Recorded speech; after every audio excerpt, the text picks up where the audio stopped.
तो बच्चों आज हम लोग देखने वाले हैं CUET 2025 का केमिस्ट्री का 7th और 8th क्वेश्चन। तो सबसे पहले 7th क्वेश्चन देखते हैं, क्योंकि है match the list one with list two, है ना। ये आपको लिस्ट वन यहाँ पे दिया हुआ है प्रॉपर्टी, और लिस्ट टू में क्या दिया हुआ है यूनिट, है ना। इससे पहले भी जैसे यूनिट के क्वेश्चन था, तो देखो बच्चों यूनिट से कितने ज्यादा क्वेश्चन हमारे CUET में पूछ रहे, तो यूनिट बहुत ज्यादा क्या हो जाएगा हमारे लिए इंपॉर्टेंट। तो प्रॉपर्टी यहाँ पे क्या है, कौन कौन सा प्रॉपर्टी है, cell constant, molar conductance, specific conductance इन कंडक्टेंस, है ना। और इसका कुछ यूनिट्स यहाँ पे क्या यूनिट्स यहाँ पे दिया है लिस्ट टू में, उसको क्या करना आपको मैच करके यहाँ से ऑप्शन चूज करके लिखना है। तो चलिए देखते हैं इस टाइप से क्वेश्चन को हमको सॉल्व कैसे करना है, ठीक है। तो सबसे पहले है कि सबसे देख लेते हैं कि सेल कांस्टेंट एग्जैक्टली होता क्या है। The cell constant is the factor that relates measure resistance of a solution to its conductivity. It is defined as the ratio of distance between the electrodes to the area of the cross section of the solution, ठीक है। तो यहाँ पे क्या बोलता है कि cell constant जो है वो क्या बताता है, हमारा जो लेंथ है डिवाइड बाय हमारा क्या होता है एरिया ऑफ क्रॉस सेक्शन, ठीक है। यानी लेंथ किसके बीच, दो इलेक्ट्रोड के बीच में जो क्या होता है डिस्टेंस, उसको क्या बोल रहे हैं हम लोग एल बोल रहे हैं, ठीक है। क्या बोल रहे हैं उसको एल बोल रहे हैं। और ए क्या होगा, इस किसी भी इलेक्ट्रोड का क्या क्रॉस सेक्शनल एरिया को क्या बोल रहे हैं वहां पे ए बोल रहे हैं, है ना।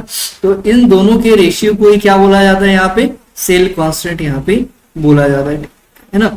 तो यहाँ पे क्या हो जाएगा, यूनिट क्या हो जाएगा, क्योंकि लेंथ का यूनिट क्या होता है हमारा, यहाँ पे मान लेते हैं सेंटीमीटर लिया है, और एरिया का क्या होता है सेंटीमीटर स्क्वायर होता है, ठीक है। सेंटीमीटर स्क्वायर होता है, तो 1 सेंटीमीटर से 1 सेंटीमीटर क्या हो जाएगा, कैंसिल हो जाएगा, तो क्या बचेगा 1 सेंटीमीटर बचेगा, है ना।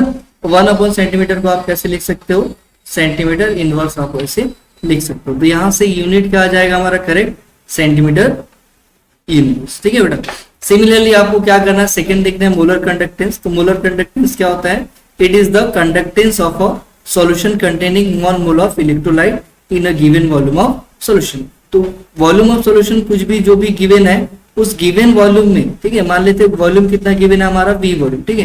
तो इस V वॉल्यूम में जितने number of mole of solute है ना, मान लेते हैं सॉरी कितना है 1 मोल इलेक्ट्रोलाइट, गिवन वॉल्यूम में कितना होगा 1 मोल इलेक्ट्रोलाइट। तो इस 1 मोल इलेक्ट्रोलाइट के कंडक्टेंस को क्या बोलते हैं, मोलर कंडक्टेंस यहाँ पे बोला जाता है। या फिर सिंपली याद रखेंगे कंडक्टेंस किसका होगा, 1 मोल इलेक्ट्रोलाइट का, ठीक है।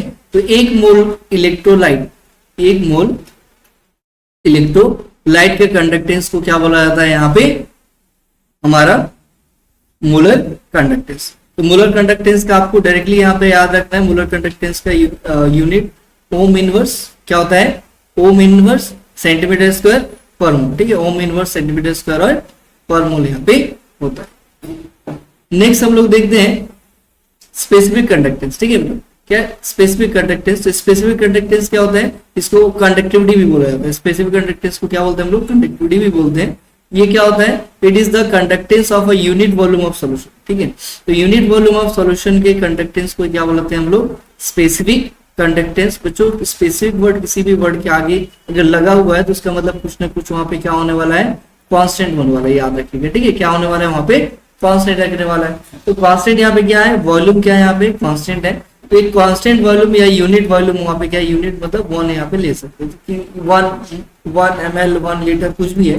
तो यूनिट वॉल्यूम के कंडक्टिविटी को ही क्या बोलते हैं, स्पेसिफिक कंडक्टेंस वहां पे बोलते हैं। और स्पेसिफिक कंडक्टेंस का जो यूनिट है वो हो जाएगा ओम इनवर्स और सेंटीमीटर इनवर्स, ठीक है। क्या हो जाएगा बच्चों, ओम इनवर्स और सेंटीमीटर इनवर्स। और लास्ट जो है हमारा डी कंडक्टेंस। तो कंडक्टेंस क्या होता है, तो conductance is the ability of a solution to conduct the electricity.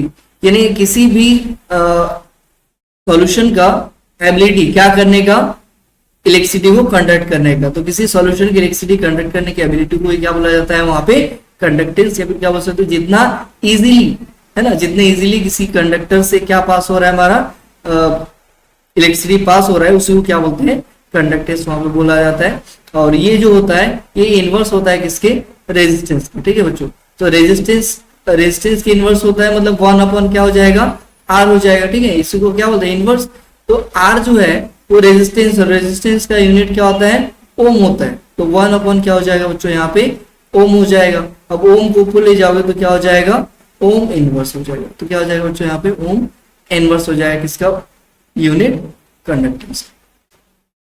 अब थोड़ा सा बच्चों अगर इसको भी देखिए स्पेसिफिक कंडक्टेंस, तो स्पेसिफिक कंडक्टेंस का फॉर्मूला होता है, स्पेसिफिक कंडक्टेंस को हम लोग लिखते हैं कप्पा से लिखते हैं। तो कप्पा इज इक्वल टू होता है हमारा क्या, 1 एल अपॉन क्या होता है ए, ठीक है, क्या होता है L upon A into 1 upon R. तो अभी जैसे इससे पहले देखा हमने एल अपॉन ए को क्या बोलते हैं सेल कांस्टेंट, और सेल कांस्टेंट का होता है क्या हमारा, सेल कांस्टेंट का होता है हमारा क्या बच्चों, सेल कांस्टेंट का भी प्रीवियस वाले में देख लेते।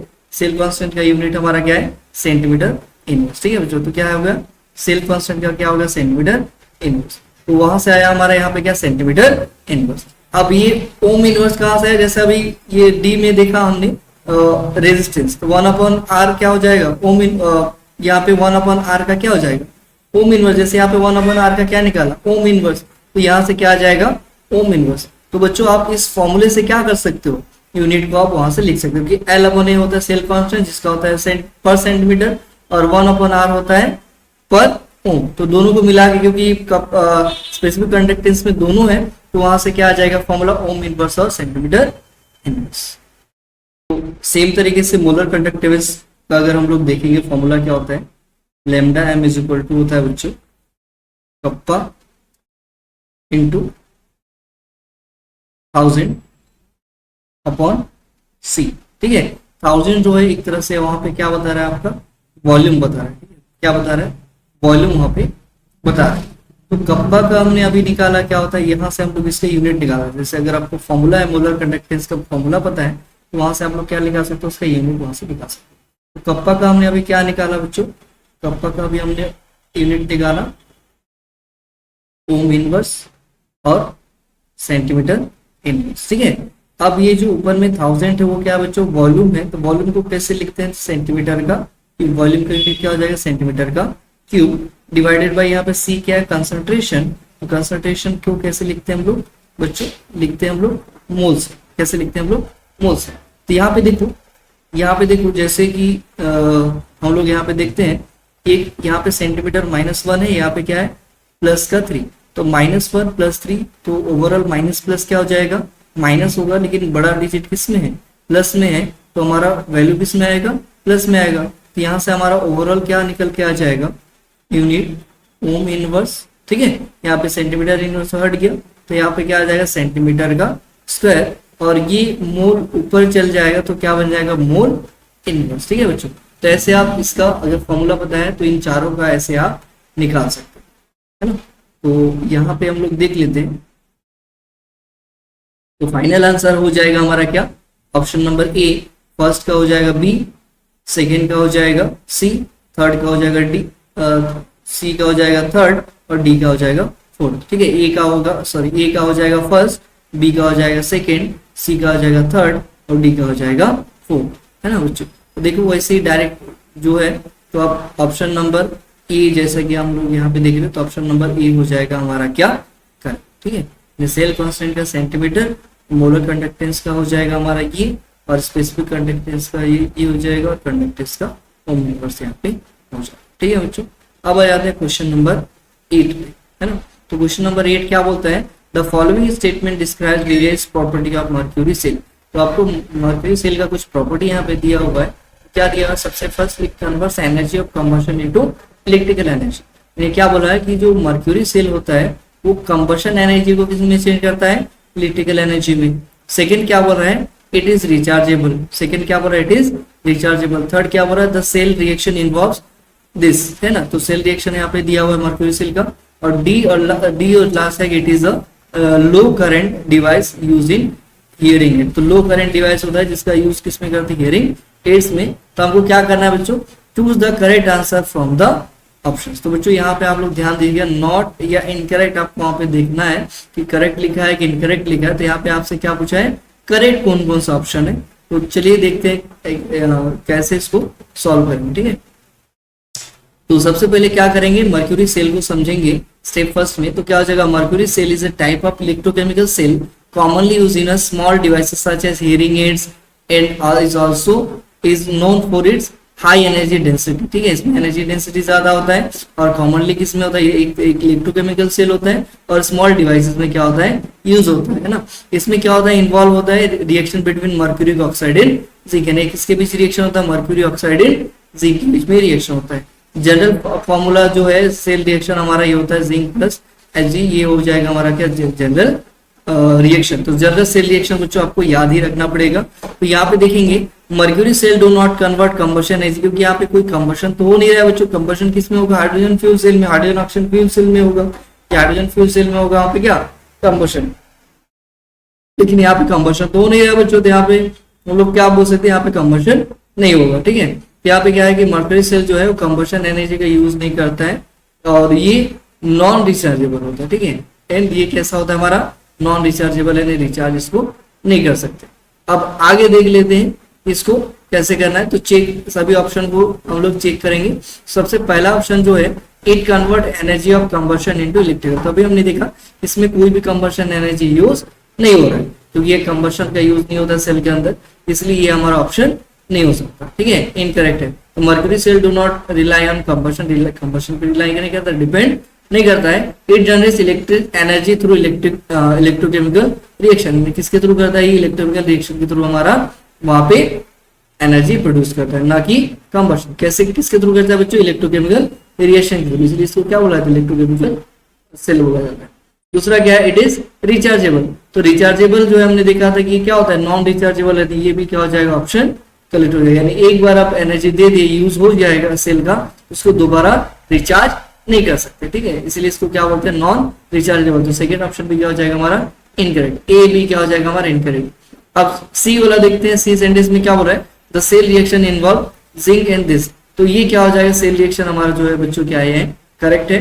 और it is low current device use in hearing ads, तो ये भी हमारा क्या है, डी भी हमारा जो लिखा है वो भी क्या है हमारा करेक्ट है, क्योंकि मर्करी सेल हम लोग इसी में low current device like hearing aids में हम लोग यूज कर रहे हैं। तो फाइनल आंसर कौन कौन सा हमारा सही हो गया, सी एंड डी। हमारा आंसर क्या हो जाएगा बच्चों, सी एंड डी हो जाएगा, ठीक है। Final option, option number 4 C and D हमारा हो जाएगा, ठीक है। कौन सा हो जाएगा, सी एंड डी एन, ऑप्शन नंबर 4। इसको ऐसे भी सोच सकते हो कि जब हमारा ऑप्शन ए रॉन्ग है, ठीक है बच्चों, इस टाइप से क्वेश्चन करने का एक तो अच्छा तरीका है। जैसे हमको 100% जब पता है तभी इसका यूज करेंगे, एलिमिनेशन मेथड यूज करेंगे।